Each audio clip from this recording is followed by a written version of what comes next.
ವಿದಾಯ ಹೇಳ್ಬೇಕಲ್ಲ, ರಾಜಕೀಯದ ವಿದಾಯನೋ ಅವ್ರ ಸ್ಟ್ರೆಂತೋ ಪ್ರೂವ್ನೋ ಏನೋ ಅವ್ರ ಪಕ್ಷಕ್ಕೆ ಏನಾದ್ರು ಒಂದು ಗುಡುಗು ಇವೆಲ್ಲ ಕೊಡಬೇಕಲ್ಲ, ಅದಕ್ಕೆ ಮಾಡ್ಕೋತಾರೆ ಬಿಡಿ.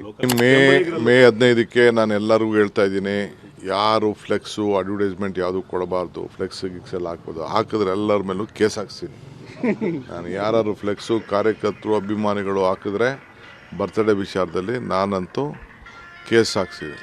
ಮೀಸಲಾತಿ ಹಂಚಿಕೆ ಆಯ್ತು ಸರ್, ಎಲ್ಲ ಬೆಟ್ಟ ಆಗೋದು ಇಲ್ಲಿ ಹಿಡಿದಿದ್ದಾರೆ ಅಂತ ಬಿಜೆಪಿಯವರು. ಬಿಜೆಪಿಯವ್ರ ಕೈಲಿ ಏನು ಮಾಡೋಕ್ಕಾಗಿಲ್ಲ.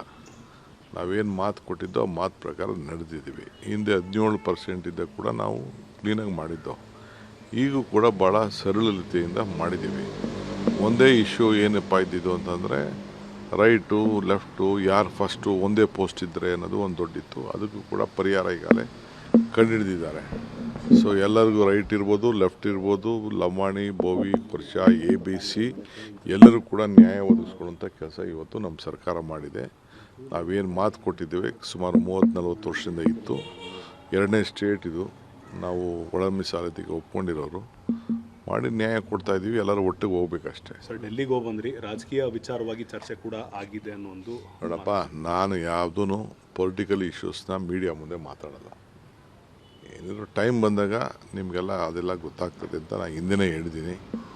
ಸೊ ಅಲ್ಲಿ ನಾಟ್ ಇದು ಏನು ನಮ್ಮಲ್ಲೇನು ಯಾವ ಸಮಸ್ಯೆ ಏನೂ ಇಲ್ಲ, ಯಾವ ಪಾಲಿಟಿಕ್ಸು ಇಲ್ಲ, ಏನಿಲ್ಲ. ಏನೇನಾಗಬೇಕು, ಏನೇನು ತೀರ್ಮಾನಗಳಾಗಿದೆಯೋ ಆ ತೀರ್ಮಾನಗಳ ಪ್ರಕಾರ. ಸ್ಪೆಕ್ಯುಲೇಷನ್ ಏನಿದೆ ಸರ್, 20ನೇ ತಾರೀಕು ಮೇಲೆ ಸತೀಶ್ ಜಾರಕಿಹೊಳಿ ಹೇಳಿದ್ದಾರೆ ಸರ್, ಪಕ್ಷದಲ್ಲಿ 100% ಗೊಂದಲಗಳಿರೋದು ನಿಜ, ಅದನ್ನು ಬಗೆಹರಿಸಬೇಕು ಹೈಕಮಾಂಡು ಅಂತ ಹೇಳಿ. ಏನಿಲ್ಲ, ಅವ್ರು ಏನು ಯಾವ ಟೈಮಲ್ಲಿ ಏನು ಮಾಡಬೇಕು ಮಾಡ್ತಾರೆ. ನಮ್ಮ ಪಾರ್ಟಿಲಿ ಏನು ಬೇಕಾದ್ರೂ ಮಾಡ್ತಾರೆ, ಅದೇನು ಸಮಸ್ಯೆ ಇಲ್ಲ. ನಮಗೆ ನಮ್ಮ ಪಕ್ಷದ ಮೇಲೆ ವಿಶ್ವಾಸ ಇದೆ, ಏನು ಮಾಡಬೇಕು ಮಾಡ್ತಾರೆ. 3 ವರ್ಷ ಆಗ್ತಾ ಇದೆ ಸರ್, ನಾಯಕತ್ವ ಬದಲಾವಣೆ ವಿಚಾರ ಏನಾದ್ರು ನಿಮ್ಗೇನೋ ಇರ್ಬೋದು ಅಷ್ಟೇ.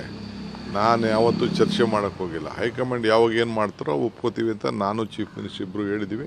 ಆ ಪ್ರಕಾರ ನಾವು ನಡ್ಕೊಂಡು ಹೋಗ್ತೀವಿ. ಸರ್, ಮೇ 15ಕ್ಕೆ ತಮ್ಮ ಬರ್ತ್ಡೇ ಇದೆ ಸರ್, ಏನಾದರೂ ಗುಡ್ ನ್ಯೂಸ್ ಏನಾದರೂ ಸಿಗ್ಬೋದಾ ಅಂತ ನಿರೀಕ್ಷೆ ಇದೆ ಸರ್. ನೋಡಿ, ಮೇ 15ಕ್ಕೆ ನಾನು ಎಲ್ಲರಿಗೂ ಹೇಳ್ತಾ ಇದ್ದೀನಿ, ಯಾರು ಫ್ಲೆಕ್ಸು ಅಡ್ವರ್ಟೈಸ್ಮೆಂಟ್ ಯಾವುದು ಕೊಡಬಾರ್ದು. ಫ್ಲೆಕ್ಸ್ ಗಿಕ್ಸೆಲ್ಲ ಹಾಕ್ಬೋದು, ಹಾಕಿದ್ರೆ ಎಲ್ಲರ ಮೇಲೂ ಕೇಸ್ ಹಾಕ್ತೀನಿ ನಾನು. ಯಾರು ಫ್ಲೆಕ್ಸು ಕಾರ್ಯಕರ್ತರು ಅಭಿಮಾನಿಗಳು ಹಾಕಿದ್ರೆ ಬರ್ತ್ಡೇ ವಿಚಾರದಲ್ಲಿ ನಾನಂತೂ ಕೇಸ್ ಹಾಕ್ಸಿದೆ. ಬೇಕಾದ್ರೆ ಅಡ್ವರ್ಟೈಸ್ಮೆಂಟ್ಗಳು ಇದೆ, ದುಡ್ಡುಗಳು ಕಟ್ಬಿಟ್ಟು ಬೇಕಾದ್ರೆ ಮಾಡ್ಕೊಳ್ಳಿ. ಯಾರೂ ರೋಡ್ ಹಾಳು ಮಾಡೋದಕ್ಕೆ ಮಾಡಬಾರ್ದು. ನನ್ನ ಪರ್ಸನಲ್ ರಿಕ್ವೆಸ್ಟು. ನಾನು ಕಾರ್ಪೊರೇಷನ್ ಕಮಿಷನರ್ಗಳಿಗೆಲ್ಲ ಹೇಳಿದ್ದೀನಿ, ಫಸ್ಟ್ ಕೇಸ್ ಹಾಕಿ ಅಂತ. ಕೇಸ್ ಹಾಕಿ ಹೆವಿ ಫೈನ್ ಹಾಕಿ ಅಂತ ಹೇಳಿದ್ದೀನಿ. ಯಡಿಯೂರಪ್ಪ ಅಭಿಮಾನೋತ್ಸವ ದೊಡ್ಡ ಮಟ್ಟದಲ್ಲಿ ನಡೆಯೋಕ್ಕೆ ಪ್ಲಾನ್ ಆಗ್ತಾ ಇದೆ. ಪಾಪ ಮಾಡ್ಕೊಳ್ಳಿ ಬಿಡಿ, ಅದೇನು ಅವರು ಕೆಲಸ ಅವರು ಹೋರಾಟ ಮಾಡವ್ರೆ. ಅವ್ರನ್ನ ಏನೋ ಒಂದು ವಿದಾಯ ಹೇಳ್ಬೇಕಲ್ಲ, ರಾಜಕೀಯದ ವಿದಾಯನೋ ಅವ್ರ ಸ್ಟ್ರೆಂತೋ ಪ್ರೂವ್ನೋ ಏನೋ ಅವ್ರ ಪಕ್ಷಕ್ಕೆ ಏನಾದ್ರು ಒಂದು ಗುಡುಗು ಇವೆಲ್ಲ ಕೊಡಬೇಕಲ್ಲ, ಅದಕ್ಕೆ ಮಾಡ್ಕೋತಾರೆ ಬಿಡಿ. ಲೋಕಲ್ ಬಾಡಿ ಎಲೆಕ್ಷನ್ ಮಾಡಲಿಲ್ಲ ಅಂದರೆ ಕಂಟೆಂಪ್ಟ್ ಮಾಡ್ತೀವಿ ಅಂತ AP ರಂಗನಾಥ್ ಅವರು ಮೊನ್ನೆ ತಿಳಿಸಿದ್ರು ಸರ್. ಫಸ್ಟ್ ಮಾಡಲಿ, ಯಾರು ಬೇಡ ಅಂತ, ನಾವೇನು ಮಾಡಲ್ಲ ಅಂತ ಹೇಳಿದ್ವಿ. ಕೋರ್ಟಲ್ಲಿದೆ, ಅದಕ್ಕೋಸ್ಕರ ನಾನಂತೂ ಕಾರ್ಪೊರೇಷನ್ ಎಲೆಕ್ಷನ್ ಮಾಡೋಕ್ಕೆ, ಲೋಕಲ್ ಬಾಡಿ ಎಲೆಕ್ಷನ್ ಮಾಡೋಕ್ಕೆ ನಾವೆಲ್ಲ ಸಿದ್ಧತೆ ಮಾಡ್ಕೊಂಡಿದ್ದೀವಿ. ಅಲ್ಪಸಂಖ್ಯಾತರ ಗಲಾಟೆ ಬಗೆಹರಿತ ಸರ್.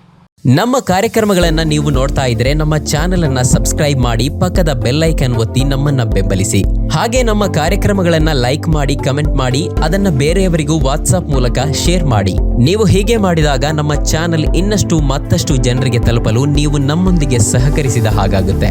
ಇದು ನೀವು ಯಾವುದೇ ಖರ್ಚಿಲ್ಲದೆ ಕೆಲವೇ ಸೆಕೆಂಡುಗಳಲ್ಲಿ ನೀಡಬಹುದಾದ ಸಹಕಾರ. ಧನ್ಯವಾದಗಳು.